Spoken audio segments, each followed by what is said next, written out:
नमस्कार दोस्तों, मेरा नाम मयंक है और मैं पिछले 15 सालों से स्टॉक मार्केट में वर्क कर रहा हूँ। इन 15 सालों में मैंने बहुत सारे क्लाइंट्स के साथ में डील किया, जिसमें से बहुत लोग इन्वेस्टर्स भी रहे, बहुत लोग ट्रेडर्स भी रहे, बहुत लोगों ने बहुत अच्छा पैसा बनाया, बहुत लोगों ने बहुत पैसा नुकसान भी किया।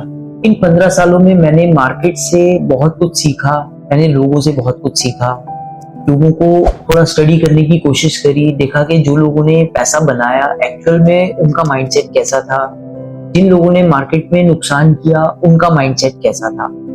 तो ये सब सीखते सीखते आज मैं यहाँ पर पहुंचा हूँ कि मैं वो सब सीख मैं बाकी लोगों को भी शेयर करना चाहता हूँ। मैं चाहता हूँ कि वो मैंने जो चीजें सीखी उससे किसी और का भी फायदा हो। इसीलिए मैं अपना YouTube चैनल के थ्रू मैं एक वीडियो बना रहा हूँ और मैं कोशिश करूंगा कि मैं आने वाले समय में भी वीडियोस के थ्रू आप लोगों को जो भी मेरी लर्निंग रही वो मैं आप सबके साथ में शेयर करूं। इस 15 साल की जर्नी में मुझे एक बात समझ में आई, जो मैं चाहता हूं कि हर व्यक्ति जो स्टॉक मार्केट में इन्वेस्ट कर रहा है या जो भी व्यक्ति इनिशियल स्टेज में अपना एक इन्वेस्टमेंट जर्नी को स्टार्ट कर रहा है, उसको ये बात समझना बहुत जरूरी है। और वो बात ये है कि इनिशियली जब लोग स्टॉक मार्केट में एंट्री लेते हैं तो ज्यादातर लोग ट्रेडिंग करने के लिए आते हैं। वो पैसा भी लेकर आते हैं, उनके पास कॉन्फिडेंस भी होता है, उनके पास समय भी होता है, उनके पास पूरा अपने आप को पूरा डेडिकेट कर देते हैं ट्रेडिंग में। ग्राफ रीडिंग कर रहे हैं, कॉल पुट देख रहे हैं, ऑप्शंस में ट्रेडिंग कर रहे हैं, ओपन इंटरेस्ट रीड कर रहे हैं, जो न्यूज चैनल्स पे जो एडवाइजरी उनको मिलती है उस पे वो लोग ट्रेडिंग करते हैं। और मैंने ये देखा है कि वो एक बहुत लंबे समय तक 2 साल, 3 साल, 5 साल, 10 साल तक वो अपना पूरा टाइम, अपनी पूरी एनर्जी, अपना पूरा डेडिकेशन ट्रेडिंग में दे देते हैं। तो ये बात भूल जाते हैं कि स्टॉक मार्केट में ट्रेडिंग के अलावा और भी बहुत सारे ऑप्शंस हैं जहां से उनका पैसा बन सकता है। 10 साल बाद लोगों को ये बात रियलाइज होती है कि हमने स्टॉक मार्केट में बहुत समय अपना ट्रेडिंग में वेस्ट कर दिया, बहुत हमने अपना पैसा ट्रेडिंग में वेस्ट कर दिया, हमने अपनी एनर्जी ट्रेडिंग में वेस्ट कर दी। इसी 10 साल में अगर हम इन्वेस्टमेंट करते तो शायद आज हमारे बहुत अच्छे पैसे बन गए होते।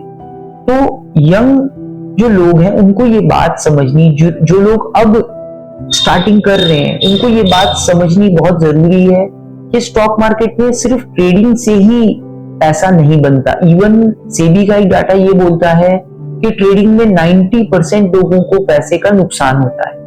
तो आज हम और ऑप्शंस के बारे में समझते हैं कि और क्या ऑप्शंस हैं जहां पर हम स्टॉक मार्केट में आए और जहां पर हम इन्वेस्टमेंट्स करके हम एक अपना लॉन्ग टर्म में एक अच्छा वेल्थ क्रिएट कर सकते हैं। तो उन्हीं इन्वेस्टमेंट ऑप्शंस के बारे में आज हम समझते हैं। तो अब जब हमारा मन आ ही गया है कि हमें स्टॉक मार्केट में इन्वेस्टमेंट करना है, तो हमें ये बात पता होनी चाहिए कि हमारे पास क्या क्या ऑप्शंस हैं। इनिशियली तो लोगों को लगता है कि ट्रेडिंग ही एकमात्र ऑप्शन है जहां पर हम स्टॉक मार्केट में पैसा बना सकते हैं।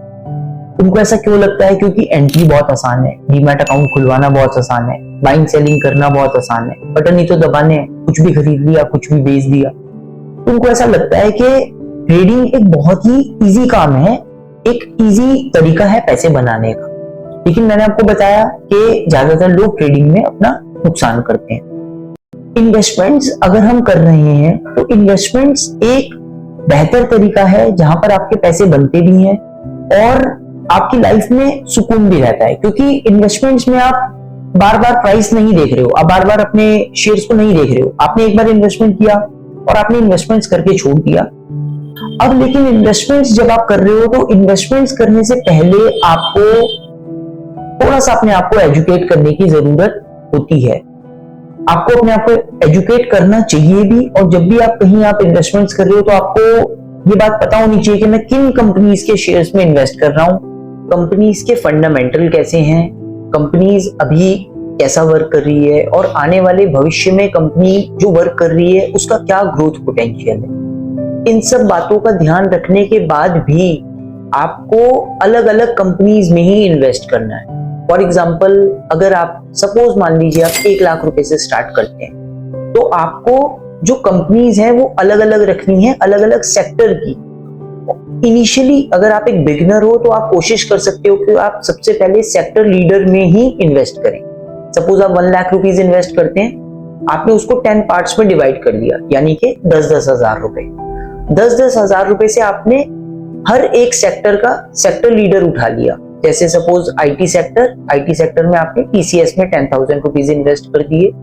बैंकिंग सेक्टर में आपने एचडीएफसी बैंक में 10,000 इन्वेस्ट कर दिए।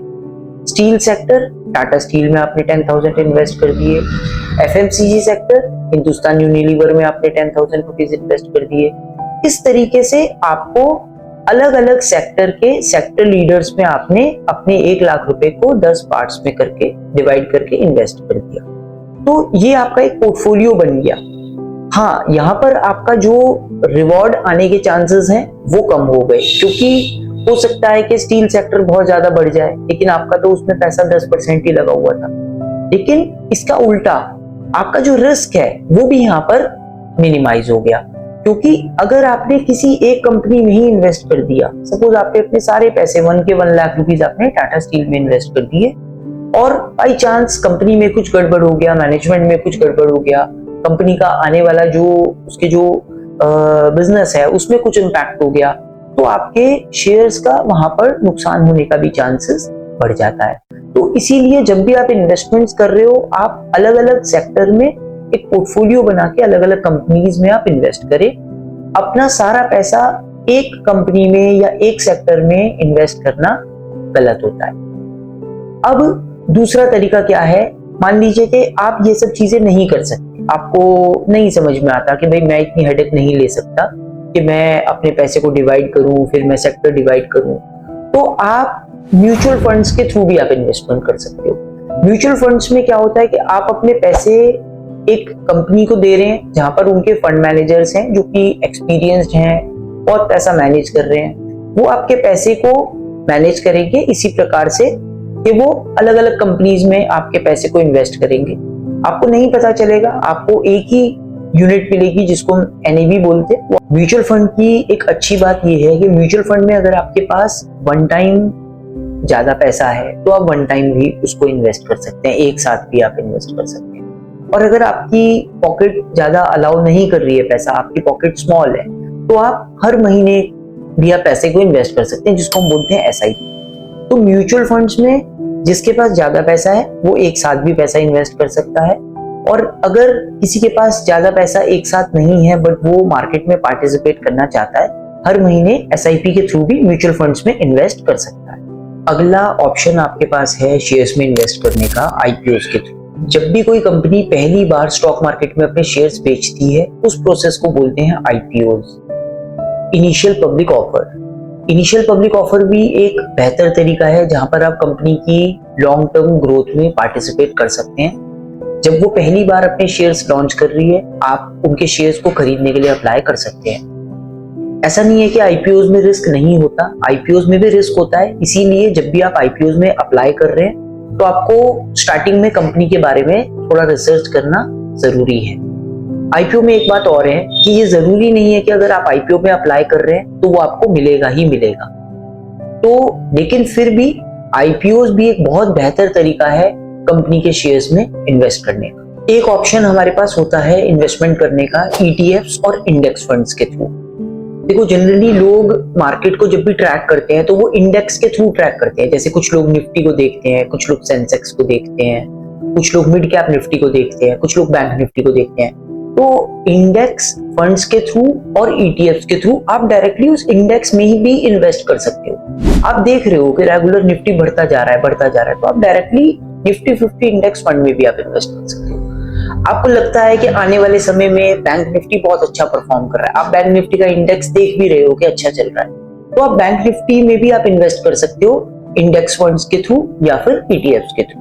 क्योंकि इंडेक्स फंड्स और ईटीएफ्स एक लो कॉस्ट प्रोडक्ट है, इसमें बेसिकली इनका इंटरनली खर्चा कम होता है, इसीलिए इनमें भी लंबे समय में जो आपको रिटर्न्स हैं वो बेहतर मिल सकते हैं। अब मान लीजिए कुछ लोग हैं जिनको स्टॉक मार्केट पे बिलीव नहीं है, उनको तो इन्वेस्टमेंट करना होता है गोल्ड में, तो आप अपने डीमैट के थ्रू, या अपने म्यूचुअल फंड्स के थ्रू, आप ई गोल्ड में भी आप इन्वेस्टमेंट कर सकते हो। इसमें बेसिकली इनका इंटरनली खर्चा कम होता है, इसीलिए इनमें भी लंबे समय में जो आपको रिटर्न्स हैं वो बेहतर मिल सकते हैं। अब मान लीजिए कुछ लोग हैं जिनको स्टॉक मार्केट पे बिलीव नहीं है, उनको तो इन्वेस्टमेंट करना होता है गोल्ड में, तो आप अपने डीमैट के थ्रू, या अपने म्यूचुअल फंड्स के थ्रू, आप ई गोल्ड में भी आप इन्वेस्टमेंट कर सकते हो।